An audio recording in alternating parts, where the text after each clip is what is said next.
बहुत ध्यान से सुनिएगा। अभी चिंता किसकी होती है? शरीर की। पर जिस दिन चिंता उस जीव की हो जाए जो भीतर है, उसी दिन से परम धर्म। मीराबाई को अपने शरीर की चिंता नहीं है।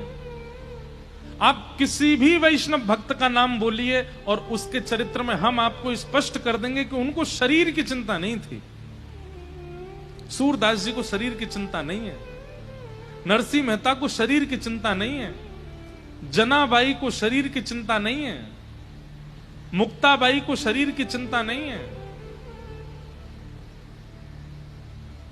इन सबको अपने चित्त में विराजमान, देह में विराजमान उस परम तत्व आत्मा की चिंता है कि इसका कल्याण मुझे करना है। इसीलिए महाभागवत परम भागवत माने गए। हमारी आज भी चिंता का मूल कारण शरीर है।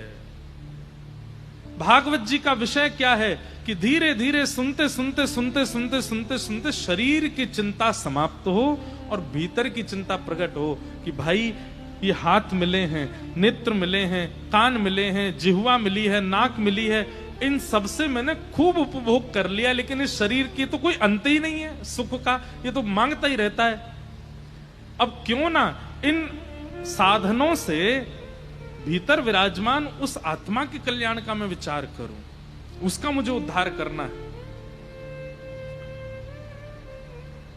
ये बात बंधुओं बिल्कुल स्पष्ट है।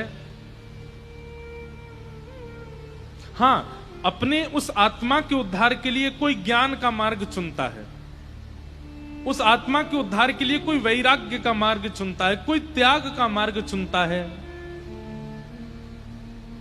कोई विरक्ति का मार्ग चुनता है और कोई वृंदावन प्रेम का मार्ग चुनता है। वो सब छोड़ वृंदावन आ जाते हैं, वृंदावन में रस भाव में डूब जाते हैं, ठाकुर जी की मधुर लीलाओं का चिंतन करते हैं। वो चिंतन किसको सुख देता है? अब प्रिया प्रियतम की मान लीला हमने सुनाई, उस मान लीला से सुख मिला किसको? देह को कोई सुख नहीं मिलता, आत्मा को सुख मिलता है, उस चित्त को सुख मिलता है। हिमालय पर बैठकर के साधन करने वाले के भी शरीर को सुख नहीं मिलता, उसके चित्त में विराजमान आत्मा को सुख मिलता है। तो सीधी बात है, जिस दिन देह की चिंता समाप्त हो और आत्मा की चिंता प्रारंभ हो, वही परम धर्म है। और यह जागृत कराना, यह भागवत का विषय है।